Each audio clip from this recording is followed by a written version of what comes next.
Happy New Year and welcome back to the State Champs studio. I'm your host, Elizabeth Coon, for the State Champs High School Sports Show presented by Lawrence Technological University. We're going to start the year off with some basketball highlights.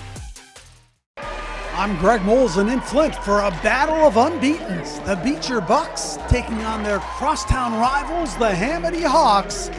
And the Hawks come out flying. Lamont Torbert Green taking it all the way for two. Then it's Amarian Blythe throwing it up for Jacoby Boos. Hamady up 6 early, but Kevin Tiggs Jr. then takes over for the Bucks, driving for two.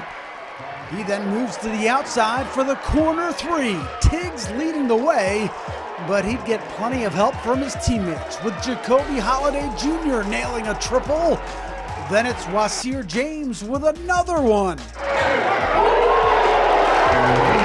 And how about Robert Lee Jr. taking it to the hoop? Beecher led it 45-27 at halftime. Coming off a 42-point performance in his last game, Lee scored 22 in this one, highlighted by the flush.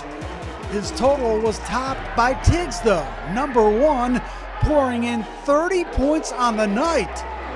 The Hawks would make a furious late rally in the fourth. Boos flying in for another flush. Then it's Blythe on the break for the flying one-hander. But the Bucks hold on for the win. Beecher remains perfect with an 80-71 win over Hamady. I feel like we contenders. We got a lot of older guys. We don't got no sophomores or freshmen. I feel like we can go back to the Brazil and win it all. That's what we strive for. Last year we made it to a Final Four, but we don't hang banners for Final Fours. We only hang banners for championships. So always that's the ultimate goal, but I understand that it's a process, and it's not going to be this. We don't get the trophy for winning this game. This is just another game that prepares us for that. So, eventually that's where we want to be at the end of the year, but it's a process. I'm Chris Gorski on the west side at Rockford High School, where the Rams hosted East Kentwood in an OK Red matchup. Second quarter, Rams with a 14-point lead. Andrew Landis finds Caden Lepper on the wing for three. Lepper led the Rams with 11. Third quarter, Falcons down 19. Daryl Tompkins Jr. drives, kicks it to Marshawn Flakes for three. Flakes had 11 for East Kentwood. East Kentwood making a run. They have the lead down to 9. Tompkins with a pass into the corner for Hatchett. He gets the three and the foul. The free throw cuts the lead to 5. Still in the third quarter, the lead down to just 1. Hatchett gets the reverse layup to go, giving EK the lead and capping off a 28-point third quarter for the Falcons. Fourth quarter, Rams back up 1. Flakes finds Christian Humphrey Rembert, who finishes with the dunk, putting EK back on top. Rockford down 3. The Rams work the ball to Landis in the corner. He knocks down the triple to tie this one back up. Still tied, under 10 seconds to play. Tompkins pulls up for the shot, but his miss rims off to Hatchett, who gets the rebound and the putback to give East Kentwood the lead as the Falcons go on to win 51-49. Maddie Petrolia now the 3-point leader at Hudsonville with 192 going into Tuesday night's game against West Ottawa. Under 1 minute to go in regulation, Eagles down by 3. Petrolia fires one from deep, tying the game up at 48, and we're headed to overtime. West Ottawa wins the tip in OT. Gabby Reynolds gets the ball, drives quickly towards the basket, giving the Panthers their first score of overtime. Under 2 minutes to go in OT, Reynolds driving again, this time dishes it out to Chelsea Overbeek, nailing the three-pointer and sealing up the game for the Panthers. They win it against Hudsonville Tuesday night, 55-51 in overtime. I'm Jonathan Kidd, and let's take a quick look at some high school hockey from the past week. We begin in the KLAA. Heartland went on the road to take on the Howell Highlanders. Heartland is 8th in our state champs hockey rankings. They got a pair of goals from the senior Braden Patilla as the Eagles went on to shut out Howell 5-0 the final. We stay in the KLAA for the matchup between Plymouth and Livonia Churchill. Plymouth in black looking to win its second straight game will get a pair of goals in the second period to go up 2-0. Churchill will get a goal late in the third period from Bryce Brown, but it wouldn't be enough as Plymouth hangs on to beat Churchill for its second straight victory, 2-1 the final. Next, we had a top 15 matchup on Friday night as number 11 Clarkston went on the road to take on our top-ranked team, the Shamrocks from Detroit Catholic Central. The Wolves, coming in undefeated, will get a goal early from Rod Wade. Clarkston led 1-0 after the opening period. Catholic Central, also unbeaten on the season, will score the next 4 goals in the second period, including one from our Warrior Hockey Player of the Year candidate, Landon West, as the Shamrocks will go on to beat Clarkston 4-1. CC is still unbeaten on the season. And we take a look at girls hockey as Livonia United was taking on Downriver United. This will be a high-scoring affair. Livonia was led by the senior Ava Perrone. She will net a game-high 5 goals as Livonia United went on to a 9-5 victory over Downriver United. Lawrence Tech has been a sponsor of state champs for over a decade. I checked in with one of their athletes who had a huge accomplishment this past fall. Hi, I'm Elizabeth Coon here with Jacqueline Elbow from the cross country team. Thanks for joining us today. Thank you. What about LTU stood out to you? Honestly, campus at first, because I had gone to a college scouting, what they do in the high schools, but at the time they only had a cross country team, so I was like, I'm not sure, because I had only done cross country for 2 years and I was more into track and field, but then I actually came here on a tour, looked at the technology and stuff for the school. I was like, this is really cool. I kind of like it. And being here now, I'm happy I actually chose that decision. You mentioned that you have a little bit of a smaller group. How do you want to build that going forward? A majority of it is that we all just want to connect with people and build ourselves up with each other. We've already done that so far in our season, just from the past 2 years, going from 8th to 6th to 5th in the conference with solely 5 or 6 runners. And I believe that if we have more, we could be way better and do tremendous. So can you talk a little bit about this year's cross country team in comparison to years past? Oh, wow. It's so amazing. Honestly, I'm super proud of them. We came a long way from freshman year because I'm pretty sure we only had at least 3 meets. One of them was our intramural one where we just do as a team. And then we had one more with others before just our conference race. And I've built up a lot from that as well because my freshman year I tried to treat it like high school, but that wasn't the case at all. College is way different from high school sports. Yeah. And I know that now from this season because they expect more out of me going into the next one. But we've done phenomenal. Yeah. And what growth have you seen within yourself, over these past couple of years? Well, not even just in myself, in them as a whole. My team of the 5-6 of us, the work that they put in every single day, we don't just train ourselves, we train each other. And I'm proud of where we have been. Yeah, and we got to brag about you for a second because you went to nationals. So how was that whole experience? Can you talk a little bit about it? I'm not sure, really. The one thing we had a conversation about was that I had a bid for nationals, and I didn't even realize that. I thought it was just a bid for the guys' team. Going as an individual was... It's incredible. Just strange, almost. Yeah. I was like, am I supposed to be here? I don't know. Absolutely. It was weird being the only girl there, but I know next year that's not going to be the case. Yeah. Especially with how our team has been and how we go each season. Oh my gosh. Yeah, and it sounds like you guys just push each other to be better. What do you have to say about this team in particular? This team in particular is the best I've been on, actually. I'm used to being on one with over 100 or 200 people, and seeing the collective work we put in as just 5 or 6 is awesome. Yeah. So what would you say to anyone who is in high school or at a community college or is unhappy where they are right now at school? Why would you say choose LTU?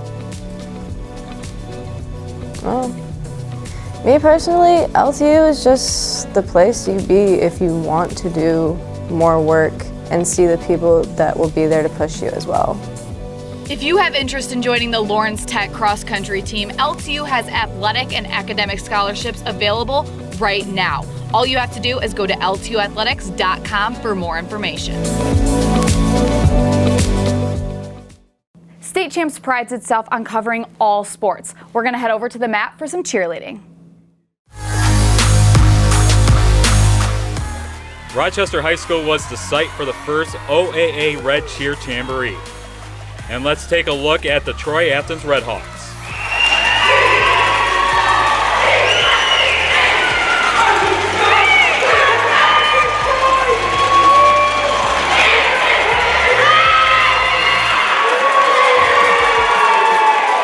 Athens will finish the night in 5th. Next up is the Lake Orion Dragons.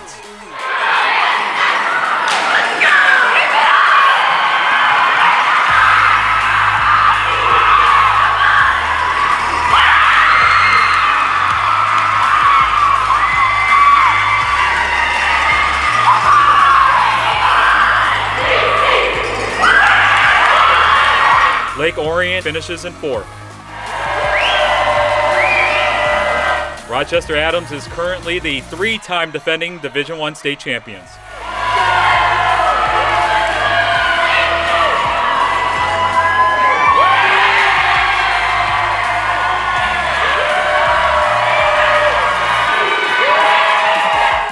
Highlanders finish in 3rd.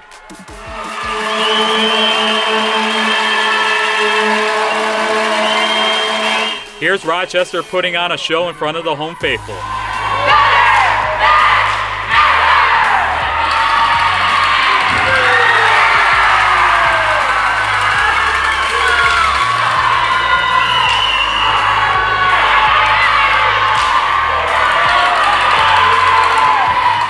The Falcons will be your runner-up, and this night will belong to Rochester Stony Creek.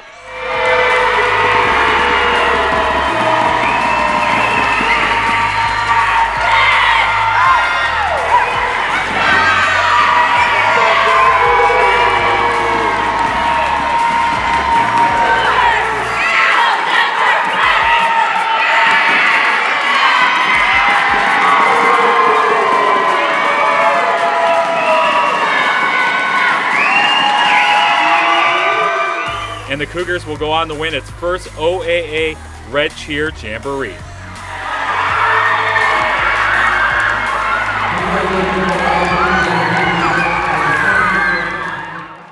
I'm Chris Gorski on the west side at Rockford High School, where the Rams hosted an OK Red Quad. First up, Rockford taking on Hudsonville. Starting at 138, Elijah Bunn in control of this one. He goes behind for the 2 points here and wins a technical fall. In the 150-pound weight class, Tyler Arntz finds an opening, is able to get the pin, and grab 6 points for the Eagles. Good one here at 190. Tied up late in the 3rd period, Jacob Millward gets the escape with barely any time left to get the win for Hudsonville. This was a back-and-forth battle throughout the night, but at 126, James Deal gets the pin for Rockford as the Rams go on to win 41-27. On the other mat, Grand Haven and West Ottawa, starting at 157, Owen Foster shoots in and gets the takedown. He gets the win and grabs 3 points for the Panthers. At 175, Dustin Golden wrestling on top for the Buccaneers. He gets the pin and the 6 points. This one was all Grand Haven. At 215, Eli Hanna adds another pin for the Bucks as they go on to win 61-13. Jennison took on East Kentwood in an OK Red matchup. Starting with the girls, Carrie Ann Hall had a big day for East Kentwood. She bowled a 380 over her 2 games. On the Jennison side of things, Chloe Fisher throwing it well. She gets the tap at the end of the strike on her way to a combined score of 296. Kiara Kroon followed up a 137 with a match-high 197 for the Wildcats. and this was a close one throughout. Grace Smith led the way for Jenison with a 2-game total of 347 as the Wildcats win the girls match 17-13. On to the boys side of things. Parker Lovejoy started off with a monster game. He finished with a 278 on his way to a 2-game total of 451. Jay Sarber would sub in midway through the first match, and he finished strong there before rolling a 278 of his own in the second individual game. Cody Miller bowling well out of the anchor position for the Wildcats. He combined for a 2-game total of 390, and Jenison adds a boys win to complete the sweep.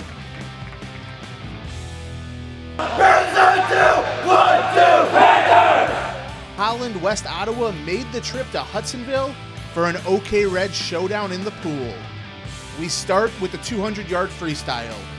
Brody Mangini pushes the lead and comes away with a win for West Ottawa. 50-yard freestyle. Julian Carrier pulling away in the final 25. The West Ottawa senior gets the win for the Panthers. Over on the diving board. Great showing for Hudsonville's Carter Van Sprang. This dive scored him a 50.7 on his way to victory. Next up in the 100-yard freestyle, Tyler Chalmers comes away with the win with a time of 50.24 seconds for Hudsonville. Tight race in the 200-yard freestyle relay. Aiden McDowell in the far lane trying to close the distance, but Owen Carlson is able to hold him off by 0.3 of a second. Finally, we go to the 100-yard backstroke. Joseph Engel with a good showing for the Panthers. He gets one of his 3 first-place finishes in the meet as West Ottawa goes on to win 181-124. Entering its 26th year of excellence, applications are being accepted right now for the Detroit Athletic Club Foundation's Michigan Male and Female High School Athlete of the Year Awards. Not everyone qualifies, so listen closely. If you are a recognized first-team All-State athlete in a sport or projected to be one this school year, if you have at least a cumulative 3.0 GPA, and if you have demonstrated leadership through the school or as a community volunteer, we want you to apply. 6 male and 6 female student athletes will be nominated, with each being awarded $1,000 of college scholarship money. The winners will receive $5,000 each. The 26th Michigan High School Athlete of the Year Awards will take place at the incredible Detroit Athletic Club in downtown Detroit the evening of Monday, June 5th, and streamed live on the State Champs Sports Network. Nomination applications will be accepted through Monday, March 6th, and this is important. You cannot be nominated if you don't apply. Download the application today at dacathleteoftheyear.com. That's dacathleteoftheyear.com. The Lake Fenton girls basketball team looking to remain perfect this season. The Blue Devils hosting the Trojans of Owasso in a Flint Metro League contest. I'm Greg Molson with the highlights, and it's the freshman Kendall Smith getting the Blue Devils out on top early. She'd get some help from McKenna Clement. She hit a couple of early triples from the top of the key. Owasso trying to keep it close. It's their freshman Danica Dwyer with the corner 3. Dwyer led the Trojans with 15 points, adding 2 more on the drive through the Devils' defense. Speaking of the Devils' D, it's Smith with the steal. She takes it the other way. Lake Fenton led it 30-15 at halftime. Danica Dwyer opens the second half with a 3-pointer off the glass for the Trojans, but the Blue Devils pull away from there. Kendall Smith hits Savannah Fellenbaum deep down court for the easy 2. Then it's Cola Sisk setting up Ella Provost for 3. The Blue Devils showing off their balance and depth, led by Kendall Smith, who led the way with 16 points. Lake Fenton improves to 12-0 with a 63-28 romp over Owasso. Like our coach always said, we have 10 starters. Like, if you're not going in ready to play, then you can get replaced by anybody because we have so many people. And that also gives us the advantage of, like, defense. We play defense really hard as a team, and that's, like, our main thing this year. And so you play defense hard, and then you can get a sub right when you need one. I think it's really important because we know we can rely on anyone. And, you know, that's really a coach's dream, to have a bench that you can completely trust. And I trust everyone on our team. Everyone's going to have good nights. Everyone's going to have off nights. And it's really important that we have that depth so that we can really capitalize on each and every one of our players. I'm Chris Gorski back at Rockford High School, where the Rams hosted Hudsonville in an OK Red matchup. First quarter, Anna Wypitch finds Grace Lyon on the wing. She knocks down the triple, Rams up 3. Later in the quarter, Alyssa Wypitch finds Sienna Wolf up court. The freshman gets the hoop, Rockford up 5. Eagles moving the ball well. Avery Glass finds Maddie Petrulia in the corner for 3, cutting the deficit to 2. Second quarter, Wolf finds Anna Wypitch up top for the 3.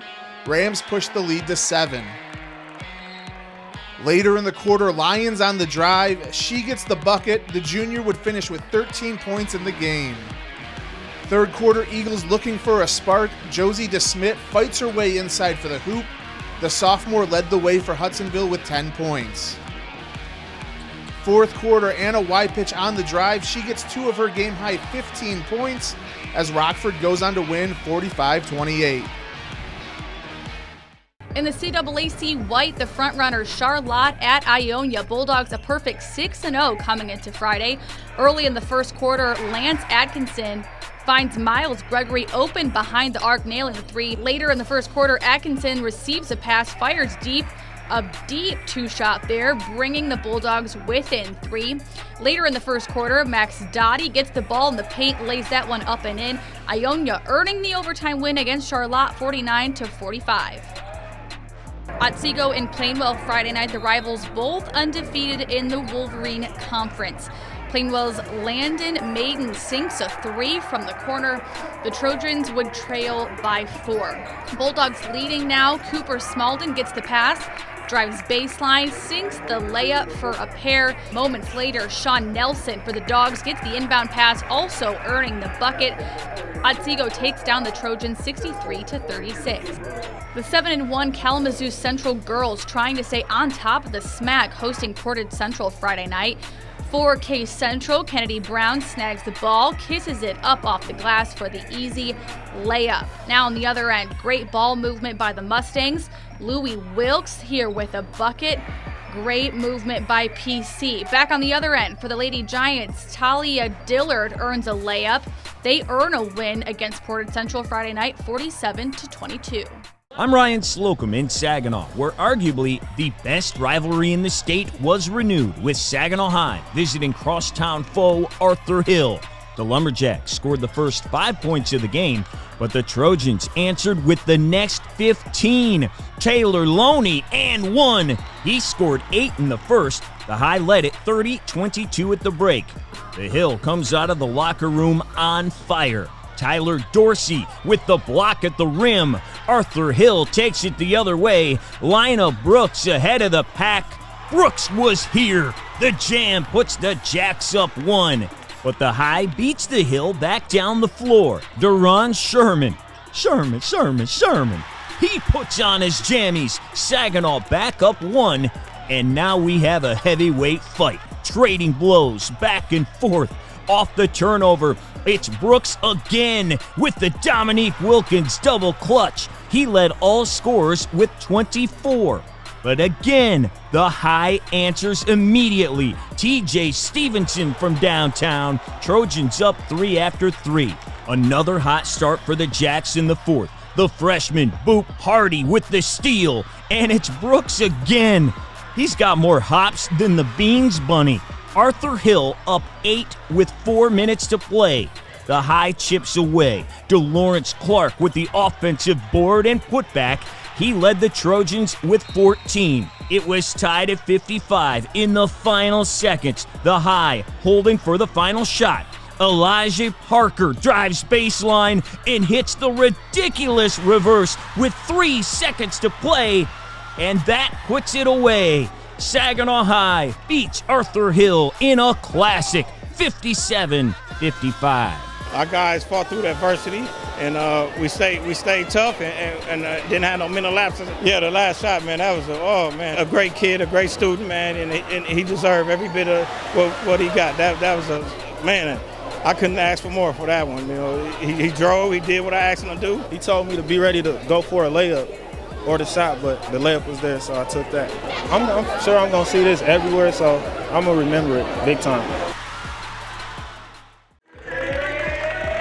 I'm Chris Gorski on the west side at Ottawa Hills High School, where North Farmington took on Benton Harbor in the MLK Day Hoops Classic. First quarter, Tigers down 3. They get it to Grant Gondrzic, who knocks down the triple to tie it up. The senior had 16 for Benton Harbor. Later in the quarter, still tied up, the Raiders find Ryan Hurst on the wing. The Mr. Basketball candidate knocks down a 3 of his own to give North Farmington the lead back. Tigers looking to answer. Brian Gillespie works inside for the bucket. He led Benton Harbor with 17. Second quarter, Raiders up 6 and getting it done on defense. Landon Williams gets the steal. He takes it in for an easy layup as North Farmington starts to take control. Third quarter, Makai Jackson starts to take over. He drives in for the hoop. A few plays later, Jackson on the drive again for another layup. He would finish with 15 on the game. Later in the quarter, Williams finds Hurst cutting to the basket. He gets the hoop and the harm. The senior would lead all scorers with 19 as North Farmington goes on to win this one 75-49. That's all we got for this week, but make sure you guys follow us on all of our social media platforms to stay up to date on everything State Champs. We'll see you guys next week. State Champs High School Sports Show is presented by Lawrence Technological University. Visit ltuathletics.com and recruit yourself. State Champs is also brought to you by the Michigan High School Athletic Association, promoting the value and values of educational athletics. The Michigan Army National Guard, a proud partner of the MHSAA. Ice Mountain is the official spring water of MHSAA hockey. Nominate your high school for the Team of the Week at icerunsdeep.com. The Detroit Athletic Club Foundation's Athlete of the Year Awards. Applications being accepted now until March 6, 2023 for the male and female high school athletes of the year. Check out previous winners and download the application today at dacathleteoftheyear.com.